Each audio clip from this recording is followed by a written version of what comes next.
Hello everyone, मेरा नाम मोहम्मद शारिक है। आज मैं लिंकिंग लॉस के चैनल के माध्यम से आप सभी को एपीओ के प्री एग्ज़ाम के रिगार्डिंग थोड़ा बहुत गाइड करूँगा। मैंने अपनी लाइफ में आरजीएस का एग्ज़ाम दिया, आरजीएस के 3 प्री एग्ज़ाम दिए, जेएलओ का एग्ज़ाम दिया। पहले मैं जेएलओ के एग्ज़ाम में सेलेक्ट हुआ, उसके बाद मैं अभी हाल ही में आरजीएस में मेरा सिलेक्शन हुआ है। इस तरीके से मैंने लगभग 4 एग्ज़ाम दिए हैं जिनमें मैंने प्री एग्ज़ाम्स को अटेम्प्ट किया है। जैसे कि आप सभी को पता है, अभी 19 जनवरी को एपीओ का प्री एग्ज़ाम होने वाला है। तो मैं आपको इस वीडियो के माध्यम से ये बताऊंगा कि एग्ज़ाम में आपको एग्ज़ाम के जो अभी 10-11 दिन बचे हैं, इसमें आपको क्या स्टडी करना है, क्या पढ़ना है और किन चीज़ों पे फोकस करना है। क्योंकि लॉ आपने अच्छे से पढ़ लिया होगा, उम्मीद करता हूँ जो आप एग्ज़ाम देने जा रहे हैं उसका पूरा कोर्स आपने कंप्लीट कर लिया होगा। एक बार नहीं, काफ़ी बार कर लिया होगा। अब आपका रिवीजन ही चल रहा होगा। अब जो लास्ट के 10 से 11 दिन है, इसमें आपको क्या करना है, सबसे पहले आपको रिलैक्स होना है। आपने तैयारी अच्छे से की है तो ये तय है कि आपका सिलेक्शन होगा। इसके बाद आपको ये करना है कि सबसे पहले आपने जो पूरा कोर्स पढ़ा है उसका रिवीजन अच्छे से कर लिया है। अब कुछ चीज़ों पे आपको फोकस करना है। जैसे मैं बताता हूँ, कुछ चीज़ें हैं फिक्स लाइक आपको सबसे ज़्यादा आपको जितना हो सकता है उतना एमसीक्यू सॉल्व करना है। सभी सब्जेक्ट्स के आपको जितना हो सकता है उतना आप एमसीक्यू सॉल्व करें, क्योंकि आपने सारा थियोरेटिकल पढ़ तो लिया है। अब उसको आपको इवेल्युएट भी करना है। उसका इवेल्युएशन कैसे होगा, जब आप एमसीक्यू सॉल्व करेंगे, क्वेश्चन सॉल्व करेंगे। डेली आप 2 से 3 पेपर सॉल्व करिए और कोशिश ये करिए खुद को टाइम बाउंड करें। अगर आप सिंपली बैठ के सिर्फ सॉल्व करते रहेंगे, टाइम बाउंड नहीं करेंगे, तो आप एग्जामिनेशन का माहौल नहीं बना पाएंगे। आप एक टेस्ट सीरीज ले लें कोई भी, और टेस्ट सीरीज के डेली टेस्ट दें। उससे ये होगा कि आपको एग्जामिनेशन का पूरा माहौल मिलेगा और आप पूरा प्रैक्टिकली और मेंटली उस एटमोसफियर में आप सेट हो जाएंगे। और उस एटमोसफियर में आप बैठेंगे, जब एग्जाम देने जाएंगे तो आपको बिल्कुल नया नहीं लगेगा। आपको लगेगा कि मैं ये एग्जाम दे चुका हूँ। आपको ऐसा अटपटा सा नहीं लगेगा कि मैं एग्जामिनेशन हॉल में आया हूँ। आप प्रेशराइज नहीं होंगे। आप काफ़ी इजी मोड से एग्जामिनेशन हॉल में बैठेंगे और अपना पेपर देंगे। इसलिए मैं आपको सजेस्ट करूंगा कि आप एमसीक्यू सॉल्व करें, और बेटर है कि आप कोई टेस्ट सीरीज ले लें, टेस्ट सीरीज पे एग्जाम दें, क्योंकि आपको उस एटमोसफियर में एग्जाम देने का पहले से एक्सपीरियंस होना चाहिए। First thing. सेकेंड थिंग, जिन चीज़ों पर आपको भी फोकस करना है, मैंने कहा रिविजन करते रहिए। इसके साथ साथ कुछ चीज़ें जैसे कि इंडेक्स, सभी डायरेक्ट्स का आपको इंडेक्स टिप्स पे होना चाहिए अच्छे से, क्योंकि रिपील और सेविंग्स का है, इसके भी क्वेश्चंस आते हैं एमसीक्यूज में कि रिपील कौन से ईयर से किया गया, सेविंग्स का सेक्शन कौन सा है, ये आते हैं। टोटल सेक्शंस कितने हैं। इसके अलावा आपको जो कुछ प्रोविजंस है, इंपॉर्टेंट प्रोविजंस जो होते हैं, फॉर एग्जाम्पल मान के चलिए जैसे कि अगर हम सीआरपीसी की बात करें तो सीआरपीसी में इंपॉर्टेंट प्रोविजन है सेक्शन 167, 164, 41 ABCD, 41, और इसके अलावा अगर माने चलें तो सेक्शन 173। ये सारे इंपॉर्टेंट सेक्शंस है। इस तरह के इंपॉर्टेंट सेक्शंस को आप एक बार गो थ्रू और कर लीजिए। इसके अलावा जो टाइम रिलेटेड प्रोविजंस जो हैं, जैसे कि कई में डेज दे रखे हैं, डिफॉल्ट बेल का 60-90 डेज दे रखा है, प्रोक्लेमेशन का इशू करते हैं उसका 30 डेज दे रखा है। तो जो भी टाइम रिलेटेड प्रोविजंस हैं उनको आप सभी जगह से, सभी सेक्शंस के जितने भी, तो पूरे एक्ट के जो टाइम रिलेटेड प्रोविजंस हैं उनको आप देख लें अच्छे से एक बार। उससे ये होगा कि आपको एक बार कोई भी ड्यूरेशन के रिगार्डिंग कोई भी क्वेश्चन आएगा तो आप उसको इजीली सॉल्व करेंगे। सेकेंड थिंग आप ये करें, जैसे मैंने बोला है time related provisions, case laws.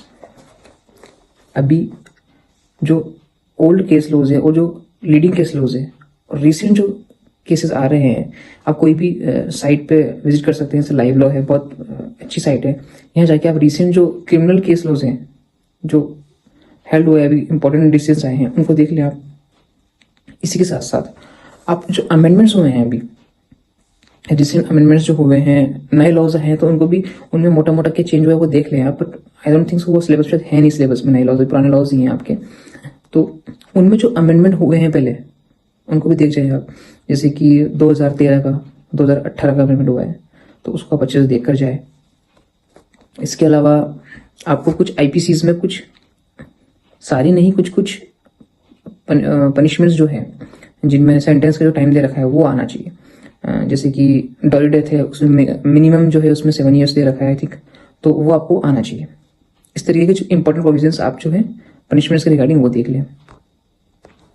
और इसके अलावा फिर आप एक चीज़ आप ध्यान रखें, आपने अगर पूरा कोर्स पढ़ लिया है, रिवीजन तैयारी अच्छे से की है, तो डेफिनेटली क्वेश्चंस उसी में से आएंगे आपको और आप सॉल्व भी करेंगे। डिपेंड ये करता है कि आपने तैयारी तो अच्छे से कर ली, सभी बच्चे तैयारी करते हैं, पर अब उस तैयारी का आपको यूज एग्जाम में पेपर अटेम्प्ट करना है, वो बहुत इंपॉर्टेंट है। कोई इंसान कितना ही पढ़ ले, पर जब एग्जामिनेशन हॉल में जाके वो बहुत ज़्यादा नर्वस हो जाएगा और सब कुछ भूल जाएगा तो सारी मेहनत उसकी बेकार जाती है। इसलिए आपको खुद पे विश्वास रखना है कि मैंने जो पढ़ाई की है मैं अच्छे से वो उसी में से आएगा और मैं सारे क्वेश्चंस का आंसर कर पाऊंगा। साथ ही आपको ये भी ध्यान रखना है कि किस तरह खुद को काम रखना है, खुद को नर्वस होने नहीं देना है, एंग्जाइटी नहीं लानी है खुद के अंदर, प्रेशर में नहीं आ रहा है। अगर खुद को रिलैक्स रखेंगे तो, और ये रिलैक्स कैसे होंगे आप, मैंने बताया जैसे कि आप टेस्ट सीरीज सॉल्व करेंगे। अब हम बात करते हैं लैंग्वेज की भी आप आरपीएससी की बुक आती है सोल्व एमसीक्यूज की लैंग्वेज की, वो आप ले आए और उसको इंग्लिश और हिंदी दोनों की, और आप उसको सॉल्व करें, जितना हो उतना सॉल्व करें। जितने क्वेश्चन आप सॉल्व करेंगे उतना आपको फायदा मिलेगा एग्जाम के रिगार्डिंग। अब मैं आता हूँ एग्जामिनेशन पॉइंट ऑफ व्यू से कि एग्जामिनेशन हॉल में जब आप जाएंगे तो आपको किन चीज़ों का ध्यान रखना है। सबसे पहली चीज, आपको खुद पर विश्वास होना चाहिए कि यस मेरी इसमें एक सीट कंफर्म है और मेरी एक सीट जरूर मिलेगी मुझे, वो कहीं नहीं जाएगी। उस पॉजिटिव के साथ आपको एग्जामिनेशन हॉल में जाना है। वहाँ पर जो पॉजिटिव लोग मिलते हैं, हम जब बाहर वेट करते हैं एंट्री से पहले, तो वहाँ कई लोग मिलेंगे आपको, आप बातचीत करिए, नॉर्मल रहिए, बट कोई नेगेटिव बात करता है आपसे कि यार सीट्स इतनी कम है, अब कहाँ होगा, इस बार नहीं हुआ तो फिर नेक्स्ट ईयर सिलेबस चेंज हो जाएगा एंड ऑल, ये सब, तो उन लोगों से दूर रहिए। जो पॉजिटिव हैं, जो बोलते हैं यार अपना होगा, सीट निकलेगी, उन लोगों से बात करें। नहीं तो आप अपने चुपचाप खड़े रहें, एग्जामिनेशन सेंटर में एंटर हो। एक चीज़ का और ध्यान रखें, जो भी फॉर्मेलिटीज़ हैं, डॉक्यूमेंट्स आपको रेडी करना है, एडमिट कार्ड, उसके साथ अपना एक आईडी कार्ड और जो भी आपको स्टेशनरीज लेके जानी है, उन सबका पहले से अभी से तैयारी कर लें, सब रेडी रखें अभी से, ठीक है। सेंटर पे एक दिन पहले पहुंच जाएं, सेंटर से मतलब सेंटर वाले जो जगह है, डिस्ट्रिक्ट मिला है आपको जो भी, वहाँ पे आप एक दिन पहले पहुंच जाएं। और फिर सेंटर पहुंचने के बाद आप जब हॉल में एंटर होंगे तो वहाँ पे आप रिलैक्स होकर अपनी सीट पे बैठें, एकदम रिलैक्स रहें, स्ट्रेस ना ले बार बार कि पेपर में क्या आएगा मैं कर पाऊंगा, नहीं, रिलैक्स रहें। जब आप सीट पे बैठ जाएंगे, पेपर आने से पहले जो टाइम रहता है उसमें आप ऊपर वाले को याद करें, उनसे दुआ करें कि मेरा पेपर अच्छा होगा और आप मुझे हिम्मत दें कि मैं पेपर अच्छे से कर पाऊँ। जब पेपर आपके हाथ में आ जाए उसको ओपन करें आप, तो आपको ये नहीं करना कि आप सारे क्वेश्चंस देखने लग जाएं, सारे अच्छा एक बार क्वेश्चंस देख लेता हूँ मैं, क्या कुछ ना करें। रिलैक्स होकर आप अपना पेपर स्टार्ट करें। पेपर को आप इस तरह से, पेपर को आप 3 राउंड में बांट लें, फर्स्ट सेकंड थर्ड। राउंड ऐसे रहेगा जैसे मान लीजिए 100 क्वेश्चन है, तो आपको ये करना है कि फर्स्ट राउंड जो चलना है वो इस तरीके से चलना है कि आप क्वेश्चन 1 देखा, आपने 1 क्वेश्चन देखा, नंबर 1 क्वेश्चन जो आपने देखा, अब आपको क्वेश्चन आ रहा है, यस जो आंसर लग रहा है, आपको श्योर हो कि ये आंसर ये इसका, आप आंसर को देख लीजिए और OMR शीट पे उसी टाइम गोला भर दीजिए, राइट। जिनके आप श्योर हैं, जिन क्वेश्चंस के आंसर के लिए आप श्योर हैं कि यही इसका आंसर है, उनको आप करते जाएं। आपने नंबर 1 की आपको आता है, श्योर है, ठीक है, आप OMR शीट भर दीजिए। सेकंड देखा आपने, आपको आता है। थर्ड आपने देखा, आपको लगा कि यार थोड़ा सा डाउटफुल है, इसको छोड़ दें, आगे बढ़ जाए।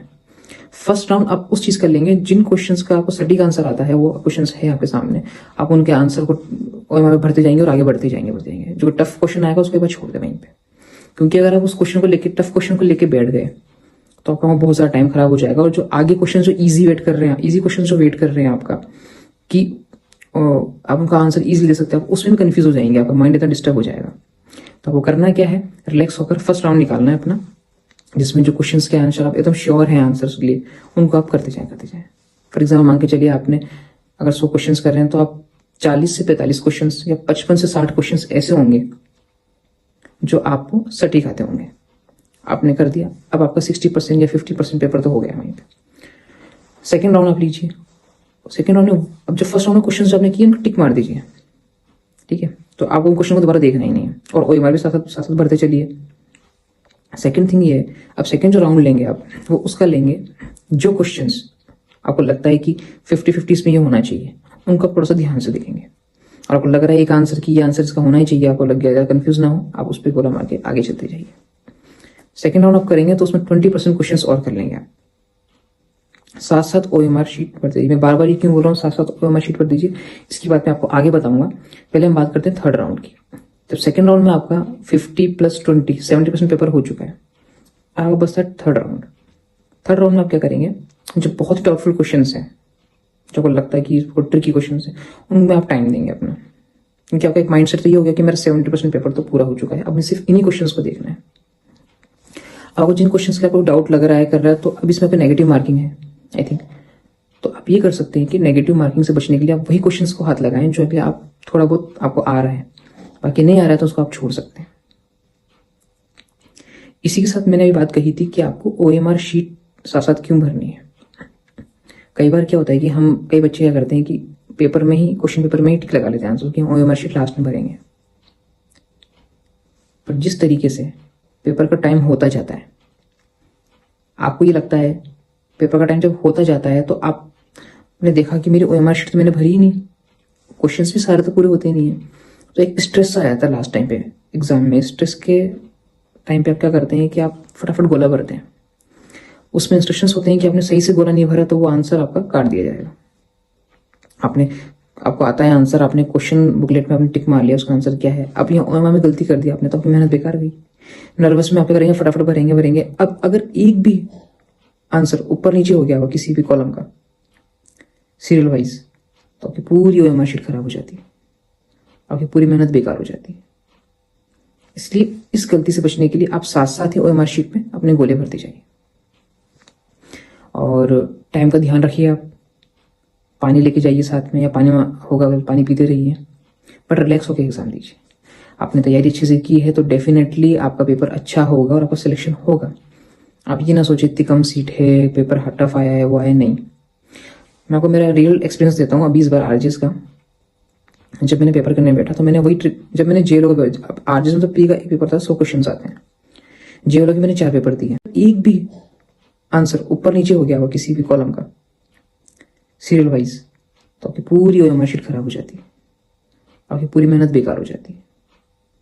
इसलिए इस गलती से बचने के लिए आप साथ साथ ही OMR शीट में अपने गोले भरते जाइए, और टाइम का ध्यान रखिए। आप पानी लेके जाइए साथ में, या पानी होगा पानी पीते रहिए, बट रिलैक्स होकर एग्जाम दीजिए।